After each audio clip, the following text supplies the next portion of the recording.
Hi, good morning. So as I mentioned, the theory of inhibition and confrontation developed on several studies. I'm going to give you one example of a Pennebaker study that helped him to develop the theory. So Pennebaker is a researcher and professor, and so of course the participants that are readily available to him were college students. But he's also looked at white-collar workers who were laid off, widowers and widows, inmates. He's looked at this phenomenon across the world. This study example is with college students. So he assigned college students to one of four conditions. One group he asked to write about a traumatic experience and to focus just on venting emotions. A second group was asked to write about a traumatic experience and to solely focus on the facts of the event and what happened. Now, a third group was asked to write about a traumatic experience addressing both the details of the event and the associated emotions they had at the time. A fourth group was asked to write about a trivial topic. That was the control group.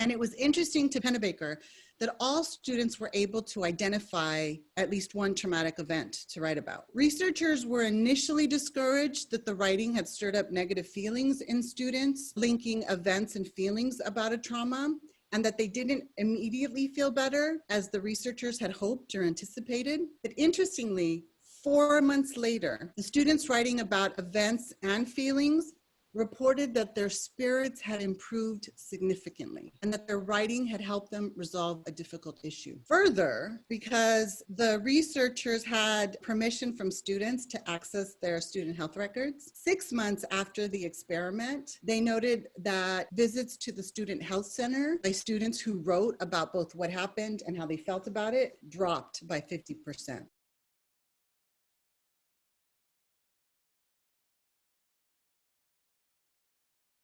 And what's really cool about that phenomenon is that Dr. Felitti, one of the researchers for ACEs, Adverse Childhood Experiences Study, saw the same phenomenon. Felitti, I heard him speak several years ago at the California Endowment, and he talked about how he included the ACEs questionnaire in the intake packet for his new patients. So he puts the ACEs questionnaire in his new patient intake packet.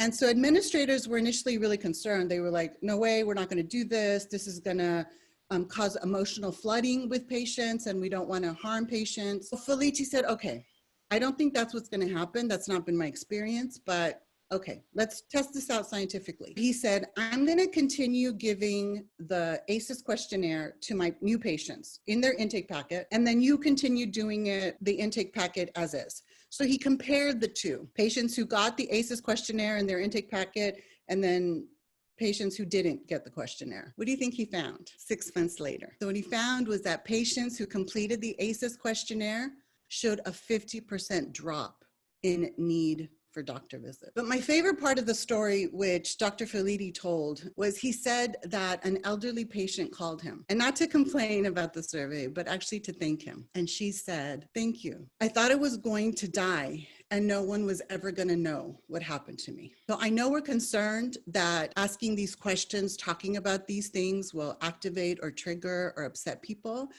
And initially, yes, absolutely, because we're avoiding this for a good reason. But in the long term, we see benefits to physical and mental health. One last study, please bear with me. Thank you for your patience. I'm a total research nerd, but I promise you this is gonna have a big payoff at the end. So John Bowlby and Mary Main. So they noticed a connection between storytelling and attachment security. So Mary Main found a strong correlation between how a mother describes her childhood and the pattern of attachment she had with her child. So she found that a mother of a securely attached infant reported having had a reasonably happy childhood and was able to talk about her childhood with detail, including unhappy and happy events that occurred. By contrast, A mother with an insecurely attached infant responded in one of two ways. One was to describe a difficult, unhappy relationship with her own mother, about which she was still clearly bothered by. And the other was to claim in a general, matter-of-fact way that she had a happy childhood, but she couldn't give any details. And in fact, any details she did mention sounded like unhappy or difficult events. Well, there was a third finding. So mothers who described having had a very unhappy childhood, yet had children showing secure attachment to them, what they found in the way that those mothers told their story was that despite experiencing or describing rejection and unhappiness during childhood, and perhaps even tearing up or being activated while they told their childhood story, she was able to tell her story in a fluent and coherent way, in which positive aspects of her experiences appear to have been integrated with the negative ones. In their capacity for balance, they resembled the mothers of secure infants. And further examination of the data, researchers found that the correlations also held true for fathers. So Mary Main concludes that for someone who had a happy childhood, there probably were no obstacles to freely accessing both emotional and cognitive aspects of their childhood memories. But for someone who suffered a lot of unhappiness, or whose parents forbade them to notice or to remember adverse events, access is painful and difficult. Yet, however she may accomplish it, when a woman manages either to retain or to regain access to such unhappy memories and reprocess them in such a way that she can come to terms with them, she is found to be just as able to develop a secure attachment as a woman whose childhood was a happy one. So that's the power of the coherent narrative. Being free to integrate the good and the bad has healing effects, not only on the parent, but on the secure attachment to their children. By writing, we're asking parents to put some structure and organization to their anxious feelings. Pushing down negative trauma-related thoughts compromises our immune functioning. And we need our immune functioning right now. Oh my gosh, now more than ever.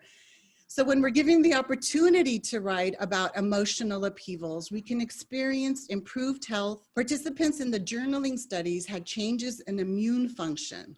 And if they were first-year college students, their grades tended to go up. Despite these benefits now, Pennebaker claims that we may not necessarily be better off journaling every day about our traumas. He's not saying that.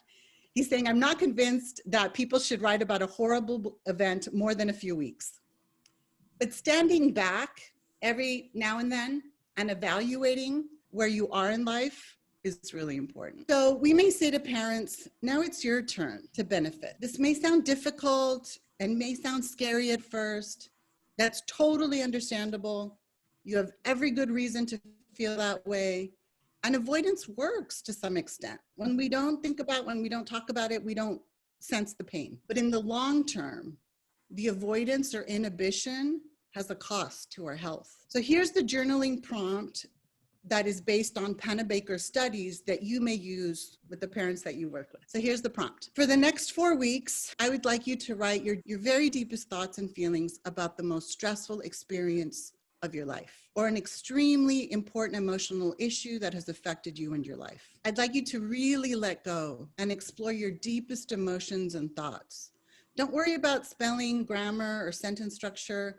The only rule is that once you begin writing, you continue until the time is up. Before we ask parents to write or to audio record or to video record or to draw, whatever form of self-expression is accessible to them to tell their story, we teach them skills like relaxation, self-regulation, so that they have some skills to cope with the feelings that come up in the here and now about what happened then and there. Discharging emotions is okay. Crying is okay. They found that there's toxins in tears, so it's better out than in. And it means when we discharge our emotions, when we have a safe place to express our emotions, it means we're no longer numb. So normalizing, being supportive and validating, modeling self-regulation are all things group leaders can do to be there for parents during this activity.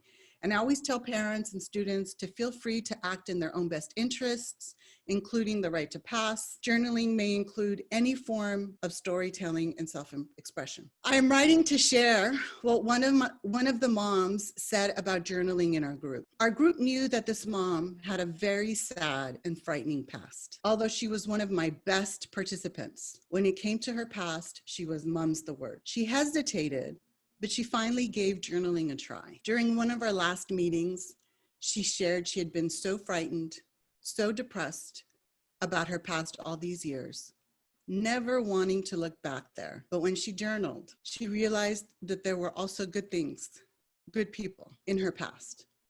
And now she could look back and it wasn't so scary or sad anymore. Flavia, I know you're crying out there. Stop it. You're making me cry. Just kidding, baby. You cry. You cry. We'll both cry. Wow. I will never forget her words. I will keep them with me always. And I should pay her a commission for helping me explain the power of journaling to others. Woo! So I want to say to my dearest amiga de Cuba, Flavia, que Dios te lo pague, which translated means, may God repay you. And when I used to say this to my mom would say, no, tú me lo vas a pagar. No, you're going to pay me. So anyway, I'm going to stop there. Thank you for your patience with my research stories.